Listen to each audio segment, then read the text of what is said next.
To view recent history of events on your system, tap Events in the carousel menu. Enter your user code. Tap the event. Swipe across the screen to view additional events. Tap the information icon to view event details. Tap the back arrow to return to the event list.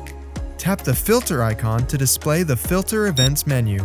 You can filter by type of event, camera, and dates. Once all desired filters are added, tap Apply to show all events that apply. Once finished, tap the shield in the upper right corner to return to the home screen. If you have any questions, contact us today.